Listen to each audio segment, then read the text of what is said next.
राष्ट्रपति मादुरो की कोर्ट में हो सकती है पेशी। सोमवार को हो सकती है राष्ट्रपति मादुरो की कोर्ट में पेशी। पहली बार किसी राष्ट्रपति को बंधक बनाकर लाया गया अमेरिका। मादुरो पर ड्रग्स की तस्करी के गंभीर आरोप है। यूनाइटेड नेशंस ने सोमवार को आपात बैठक बुलाई है। मादुरो के साथ उनकी पत्नी को भी लाया गया अमेरिका। बड़ी जानकारी आप तक पहुंचा रहे हैं, जहां बताते चले कि मादुरो की कोर्ट में पेशी होगी।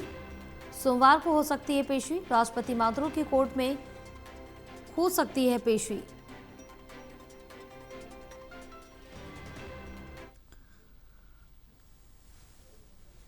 हमारे साथ हमारे सहयोगी ललित नारायण कांडपाल जुड़े हैं और ज्यादा जानकारी लेंगे। ललित, जिस तरह से देखिए कि राष्ट्रपति मादुरो अभी इस समय अमेरिका में है, उनको बंधक बनाकर ले आया गया है। इस पर तमाम सवाल भी खड़े हो रहे हैं और ये कहा जा रहा है कि उनको छोड़ दिया जाए, ये करना सही नहीं जो कार्रवाई की गई। बहरहाल अब ये कहा जा रहा है कि सोमवार को उनकी कोर्ट में पेशी हो सकती है। बिल्कुल जया, जिस तरीके से पूरी दुनिया के सामने ये पहली बार ऐसा हुआ है कि अमेरिका में अमेरिकी सरकार के द्वारा एक ऑपरेशन को अंजाम दिया जाता है और उसके बाद जो है वहां के राष्ट्रपति को बंधक बनाकर, एक तरीके से वो कह रहे हैं कि हमने गिरफ्तार किया है, लेकिन ये एक तरीके से वो बंधक बनाकर जो है अपने अमेरिका लेकर आते हैं और अब अमेरिका में जो है उनके ऊपर मुकदमा चल रहा है। जबकि ऐसा आज तक ना तो दुनिया में कहीं सुना गया, ना ही ऐसा देखा गया। और जो ये आपको याद मैं कराना चाहूंगा कि जब डोनाल्ड ट्रंप चुनाव में थे तो वो जो है एक बार फिर से उस वक्त कहा करते थे कि ग्रेट अमेरिका बनाने का जो समय आया है वो समय अभी है। इसी को लेकर वो जो है पूरी दुनिया में एक बार फिर से अमेरिका को एस्टेब्लिश करने की कोशिश कर रहे हैं।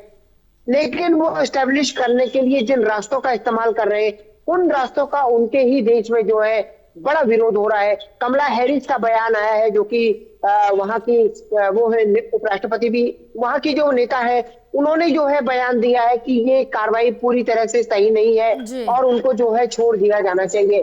वही यूनाइटेड नेशंस ने जो है इस पूरे मामले को लेकर कल एक आपात बैठक बुलाई है। रशिया देखा जाए, क्यूबा देखा जाए, दुनिया के कई देश जो है इस पूरे मामले को लेकर जो है खिलाफ में है अमेरिका के, और इस कार्रवाई को कोई भी सही नहीं बता रहा है। इसलिए सही नहीं बता रहा है क्योंकि जिस तरीके से एक चुनी हुई सरकार के राष्ट्रपति को बंधक बनाया गया, गिरफ्तार किया गया और अपने देश लेकर जाया गया, वो अपने आप में कहीं ना कहीं एक ये तो एस्टेब्लिश कर रहा है कि ये देश काफी पावरफुल है, लेकिन इसका मैसेज बिल्कुल भी अच्छा नहीं जा रहा है। और एक तरीके से इसे अगर हम अपने देश की भाषा में कहें तो ये एक तरीके की दादागिरी है, और जो कि अमेरिका के द्वारा इस वक्त की जा रही है। जी बिल्कुल, कहीं ना कहीं क्योंकि रूस, बीजिंग, चीन और मॉस्को सभी जो ये कार्रवाई की गई, इसको कार्रवाई ना कहकर एक तरह की साफ तौर से उनकी तरफ से भी यही कहा गया कि दादागिरी की जा रही है। और जिस तरह से जो ये स्ट्राइक का नाम दिया जा रहा है, कार्रवाई का नाम दिया जा रहा है, कहीं से ये कार्रवाई नहीं लग रही है, क्योंकि इस तरह से एक चुनी हुई सरकार का आप राष्ट्रपति उठाकर किसी देश से ले आते हैं तो कहीं ना कहीं कई बड़े सवाल पैदा करता है। अगर अपने देश की भाषा में जैसा कि आपने कहा कि दादागिरी कहा जाए या फिर हिटलरगिरी कहा जाए तो कम नहीं होगा। बिल्कुल, ये एक तरह की तानाशाही ही है कि जिसका वहां पर अमेरिका ने कल करके दिखाया है, और निश्चित तौर पर दुनिया में ऐसे भी प्रमाण मौजूद हैं। अब वो भले ही हिटलर जो खुद जो है, जिसके नाम पर ही एक तरीके से हिटलरवाद की शुरुआत हो गई थी, कि अगर आज भी कहा जाता है कि अगर कोई आदमी अपने प्रभाव का गलत इस्तेमाल करता है तो उसके लिए हिटलर जैसे शब्द का इस्तेमाल किया जाता है और इस शब्द को काफी नेगेटिव माना जाता है। तो ये जिस तरीके की कार्रवाई की गई है अमेरिका के द्वारा, अगर उन्होंने ड्रग्स को लेकर कोई ऐसा मामला था भी तो उनको उन्हीं के देश में मामला चलाना चाहिए था। और इससे पहले हमने देखा है अमेरिका ने कई देशों में कार्रवाई की है, इराक में कार्रवाई की है, अफगानिस्तान में कार्रवाई की है, कई देशों में अमेरिका के द्वारा कार्रवाई की गई है।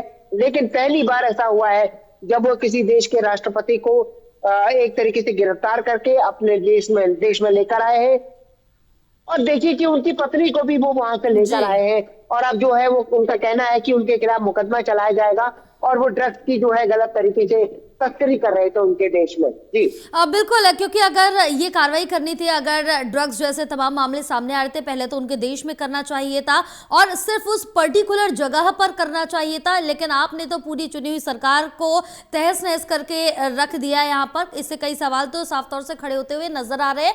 और जिस तरह से देखिए, अब ये कहा जा रहा है कि जो वेनेजुएला है वो अब अमेरिका यानी कि ट्रंप ही चलाएंगे। बिल्कुल, और अब वेनेजुएला को ट्रंप ही चलाएंगे। ट्रंप ने यह भी साफ कर दिया है जी। कि जब तक वहां पर नई सरकार का गठन नहीं हो जाता है, तब तक जो है ट्रंप की ओर से ही वो वहां पर, ट्रंप सरकार की ओर से ही वहां पर कार्रवाई की जाएगी, प्रशासन को चलाया जाएगा।